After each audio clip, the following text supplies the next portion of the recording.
You're watching TAG TV.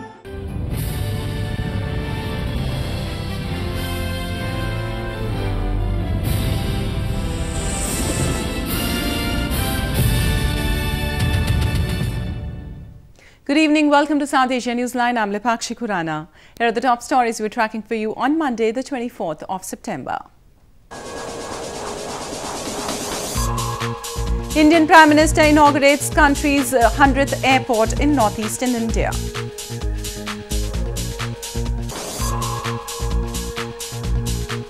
NATO to support Afghan security forces during upcoming elections.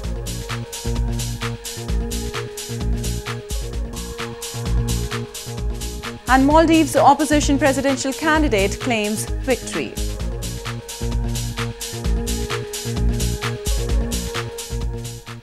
And now for all the details, Indian Prime Minister Narendra Modi on Monday inaugurated the country's 100th airport in northeastern Sikkim province. The airport, which would initially cater to domestic flights, is also expected to enhance regional connectivity with international flight services connecting Sikkim with Bhutan, Nepal and Bangladesh.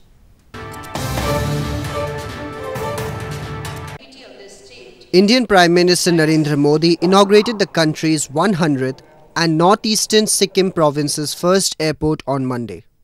The stunning greenfield Paikong Airport, located around 18 miles from the provincial capital Gangtok, has been built at a height of 4,500 feet. Aiming to enhance the regional connectivity, the airport would initially cater to domestic flights, but later it will provide international flight services connecting Sikkim with Bhutan, Nepal and Bangladesh. ये airport खुलने के बाद पूरे हिंदुस्तान में 100 airports काम करने लग गए हैं और इस अर्थ में देश ने आज सेंचुरी लगाई है. Prime Minister Modi reached Sikkim after launching his government's flagship healthcare scheme from eastern Jharkhand province on Sunday. The world's biggest healthcare program will provide about 500 million poor people with health cover of 500,000 rupees per year for free treatment of serious ailments. Heavy rains continue to disrupt normal life in several parts of India's hill province of Himachal Pradesh on Monday. An alert was sounded in tourist hub Kullu by the Weather Department, and authorities were engaged in rescue and relief operations. Incessant rains continue to trouble residents of India's hill province of Himachal Pradesh on Monday. Normal life has been hit since Saturday due to heavy rains in the mid-hills and plains in the province. Many parts of tourist hub Kullu were inundated with the rains, damaging roads and bridges. The heavy downpour also led to a rise in the water level of rivers and drains and has submerged key roads, entered residential areas and stranded people in some distant villages. हमारे कुल्लू जिला में जहाँ पे हमें vulnerable spot लगे, जहाँ पे हम पहुँच नहीं पा रहे थे, हमारे पैरामिलिट्री की जो टीम नहीं पहुँच पा रही थी, वहाँ हमने एयरलिफ्ट किया. बाकी रोहतांग से भी हमने लगभग 50 के करीब पर्सन्स को वहाँ से रेस्क्यू किया. आज सुबह अलग अलग जगहों के टूरिस्ट थे, चेन्नई, पंजाब, हरियाणा, उत्तर प्रदेश से, वहाँ से हमने रेस्क्यू करके उनको मनाली की सेफ लोकेशंस पर रिहैबिलिटेट कर दिया है. Annual rainfall is essential in India as rains support 2/3 of the 1.25 billion population living in rural areas who rely on farming. But excessive rains cause problems like floods, landslides and waterborne diseases. Moving on, an anti-Pakistan protest was held by Kashmiri activists in Geneva to highlight the gross human rights violations and exploitation of water resources by Pakistan in Pakistan-administered Kashmir and Gilgit-Baltistan. They also demanded Islamabad to dismantle terror infrastructure in the illegally occupied territories.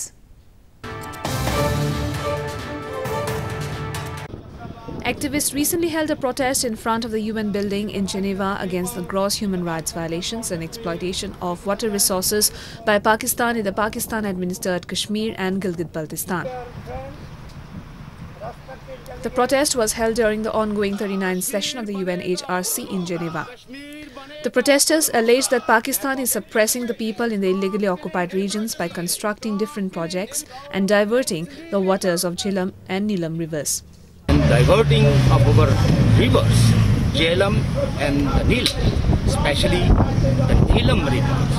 Now it is completely dry because the flow of the river has been changed, and they dig out a tunnels which harm the people because agrarian peoples who live on the mountains, they have no drinking water. People of Pakistani occupied Kashmir are facing terrorism since 1947, and that was not enough.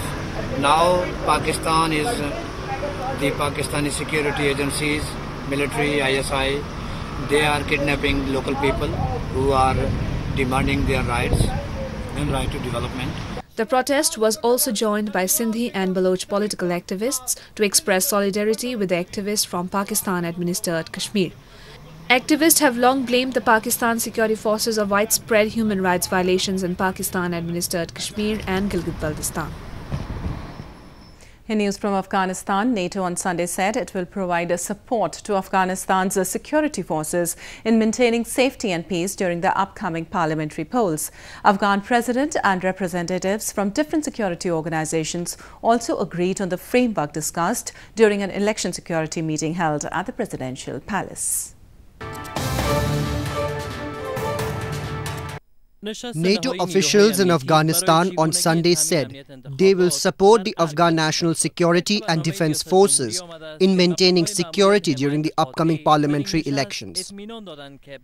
They made the remarks at an election security meeting at the presidential palace attended by Afghan President Ashraf Ghani and top security officials and the Independent Election Commission or IEC. The meeting was the final meeting between the participants over the security around elections. ما به شما این است که اطمینان می‌دهیم که از منابع در دست داشته برای حمایت از نیروهای افغان در کار تامین امنیت انتخابات کار خواهیم گرفت. The final security meeting on election security was held despite the absence of an estimated 2,000 polling stations that will remain closed, said the IEC and security departments. The Election Commission said polling stations will total 5,100 down from planned 7,000 due to various reasons including security.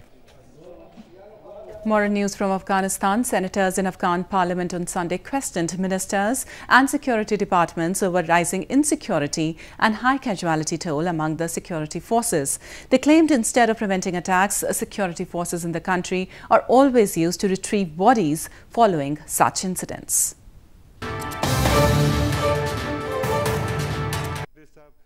Afghan lawmakers on Sunday summoned Defence and Interior Ministers and the Deputy Head of the National Directorate of Security over the high casualty toll among security forces. The senators blasted security departments over their inability to prevent attacks in different provinces as well as in capital Kabul. They said instead of preventing attacks, security forces were being used to retrieve bodies following such incidents. متاسفانه که اردو تا یک ماه 513 شهید 718 زخمی اسیر 43 جمع تلفات 1274 نفر. اینا که حمله میکنن میگیرن همه چیز به تاراج میبرن. متاسفانه وقتی که ما میریم دیگه مستولی میشیم میرویم اجساد انتقال میتیم و با مخروبه مواجه میباشیم. The security officials said the US strategy for South Asia and Afghanistan is an effective one, but highlighted that it has so far not succeeded in getting Pakistan to end its support of insurgents. Moving on to news from Maldives, hundreds of supporters of opposition leader Ibrahim Mohammed Sohi broke into celebrations after he claimed a victory in Maldives' presidential election based on provincial results. Later in the day, incumbent President Abdullah Yameen conceded defeat in a televised address to the island nation.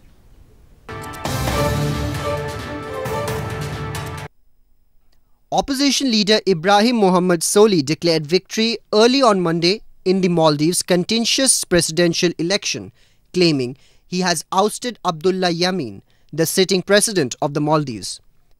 The Ministry of Foreign Affairs later on Monday cited provincial figures from the country's election commission, showing Sohi taking victory by margin of 16.7% over Abdullah Yameen in Sunday's election.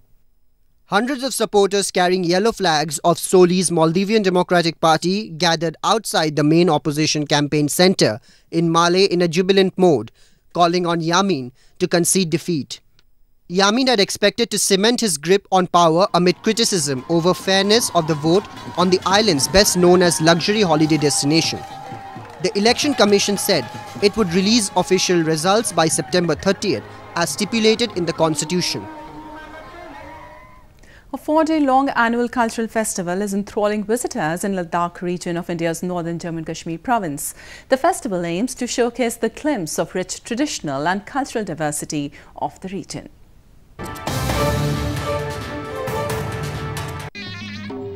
Scores of people are thronging an annual cultural festival organized in India's northern Ladakh region to promote and preserve the richness, depth and uniqueness of its centuries-old traditions.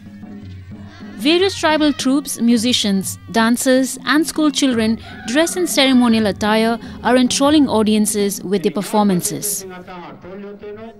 We travelled all the way to Ladakh to see the festival this weekend. It's been really wonderful. Lots of amazing tribes and amazing dress. Really enjoyed ourselves. It's been great. The festival is fantastic to see all the different cultures and the tribes in the area and how everyone comes together to celebrate. It's great. What do you like the most? What do I like the most? Yes. I love to see all the traditional dress. The event is aimed at attracting tourists and providing them an opportunity to experience its diversity and vibrancy, besides showcasing the glimpse of the rich heritage of Ladakhi tradition.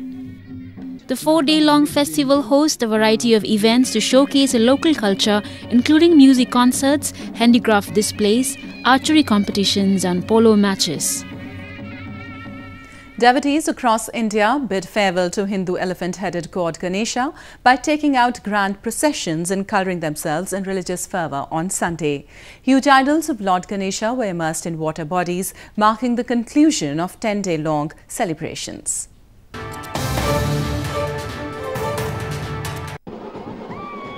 Devout Hindus across India took out grand processions and danced to the beats of drums, bidding farewell to elephant-headed god Ganesha on Sunday after 10 days of his birthday celebrations.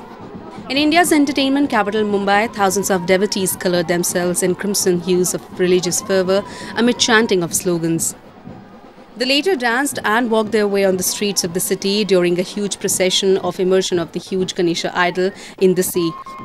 The immersion ceremony, known as Visarjan, signifies divine entities returning to their abodes after being the guests of the devotees on the occasion of Ganesh Chaturthi. Meanwhile, in western Vadodara city, devotees gathered to immerse an eco-friendly idol of Ganesha in a makeshift pool of water and not in a larger water body. The devotees expressed concern that the paint on idols contain toxic chemicals and immersion in water bodies poses a pollution threat. पिछले 5 सालों से यहाँ पे गणपति जी का आयोजन किया जाता है तो शाही सवारी के साथ आयोजन किया जाता है पर इको फ्रेंडली के साथ यहाँ पे एक छोटा सा कुंड जितना जैसा तैयार किया गया है वहाँ पे आज गणपति जी का इको फ्रेंडली से हमने उसका विसर्जन किया है. During Ganesh Chaturthi festival, devotees buy decorated and colourful Ganesha idols and establish them in their homes and revel in religious pageantry. The immersion of the idols in water bodies marks the conclusion of the celebration. The festival is widely celebrated in western Maharashtra and southern Andhra Pradesh and Karnataka provinces. Well, that's the way it was in South Asia this evening. Before we conclude, the top stories once again. Indian Prime Minister inaugurates country's 100th airport in northeastern India.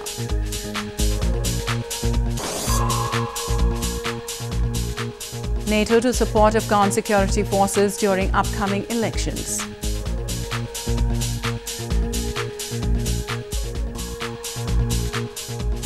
And Maldives opposition presidential candidate claims victory.